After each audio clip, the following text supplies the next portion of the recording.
एक global company अपने एक सक्सेसफुल बिजनेस में अपना स्टेक क्यों रिड्यूस करेगी? सिर्फ एक दूसरी इंश्योरेंस कंपनी खरीदने के लिए? आज हम बात करने वाले हैं प्रूडेंशियल पीएलसी, भारतीय एक्सा लाइफ इंश्योरेंस और आईसीआईसीआई प्रूडेंशियल लाइफ इंश्योरेंस के बीच हो रहे मेजर शेकअप के बारे में, और इसके थ्रू समझेंगे कि रेगुलेशन और स्टॉक मार्केट मैकेनिज्म कैसे बिलियंस ऑफ डॉलर्स मूव कर सकते हैं। सबसे पहले सिचुएशन समझते हैं। यूके बेस्ड प्रूडेंशियल पीएलसी ने अनाउंस किया है कि वो भारतीय लाइफ में 3,500 करोड़ इन्वेस्ट करके 75% कंट्रोलिंग स्टेक एक्वायर करेगी। सरफेस लेवल पर देखें तो ये एक नॉर्मल एक्सपेंशन मूव लगता है, लेकिन कॉम्प्लिकेशन यहाँ है। Prudential PLC already ICICI prudential life में अराउंड 22% स्टेक होल्ड करता है, और इंडियन इंश्योरेंस रेगुलेशंस के अकॉर्डिंग कोई भी promoters multiple competing insurance companies में 10% से ज़्यादा स्टेक नहीं रख सकता। मतलब अगर प्रूडेंशियल को भारतीय लाइफ में कंट्रोलिंग स्टेक चाहिए तो उसे आईसीआईसीआई प्रूडेंशियल लाइफ में अपनी होल्डिंग सिग्निफिकेंटली रिड्यूस करनी पड़ेगी। और इसी न्यूज़ ने मार्केट में पैनिक क्रिएट कर दिया। जब अनाउंसमेंट आई तो आईसीआईसीआई प्रूडेंशियल लाइफ का स्टॉक ऑलमोस्ट 9% गिर गया।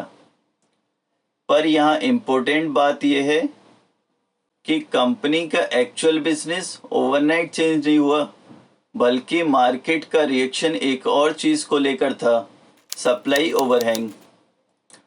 इन्वेस्टर्स को क्विकली समझ आ गया कि प्रूडेंशियल को अपने लार्ज स्टेक में से एक बड़ा हिस्सा सेल करना पड़ेगा, potentially around 17,000 crore worth shares. और स्टॉक मार्केट में फ्यूचर सप्लाई बहुत मैटर करती है। अगर ट्रेडर्स को लगता है कि मार्केट में मैसिव एडिशनल शेयर्स आने वाले हैं तो वो अक्सर पहले से ही सेलिंग स्टार्ट कर देते हैं ताकि फ्यूचर प्राइस प्रेशर से बच सकें, और इसी सेलिंग प्रेशर की वजह से स्टॉक में टेक्निकल करेक्शन देखने को मिला। मतलब डिक्लाइन बिजनेस की वीकनेस की वजह से नहीं था, बल्कि मार्केट फ्यूचर शेयर सप्लाई को पहले से ही प्राइसिंग कर रहा था। स्ट्रेटजिकली ये मूव और भी बड़ा है। प्रूडेंशियल इंडिया में अपनी स्ट्रेटजी चेंज कर रहा है। अब वो सिर्फ माइनॉरिटी पार्टनर बनकर नहीं रहना चाहता, बल्कि भारतीय लाइफ के थ्रू इंडिया में डायरेक्ट ऑपरेशनल कंट्रोल बिल्ड कर रहा है।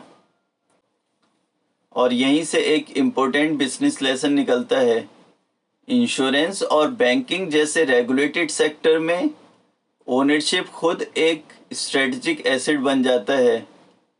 कंपनीज फ्रीली डिसाइड नहीं कर सकती कि वे उन्हें कितना कंट्रोल और पार्टनरशिप स्ट्रक्चर मेंटेन करना है। फाइनल स्ट्रक्चर काफ़ी हद तक रेगुलेशन डिफाइन करता है, और इन्वेस्टर्स के लिए रियल स्किल है कि बिजनेस फंडामेंटल्स और टेक्निकल मार्केट रिएक्शन में डिफरेंस समझना। क्योंकि कभी कभी स्टॉक इसलिए नहीं गिरता कि बिजनेस वीक है, बल्कि वो इसलिए गिरता है क्योंकि बिजनेस के अराउंड ओनरशिप स्ट्रक्चर चेंज हो रहा है। अगर आपको इस न्यूज़ आर्टिकल को डिटेल में पढ़ना है तो इसका लिंक आपको डिस्क्रिप्शन में मिल जाएगा। मिलते हैं अगले वीडियो में एक और फाइनेंशियल कॉन्सेप्ट एनालिसिस के साथ। Thanks and have a great day.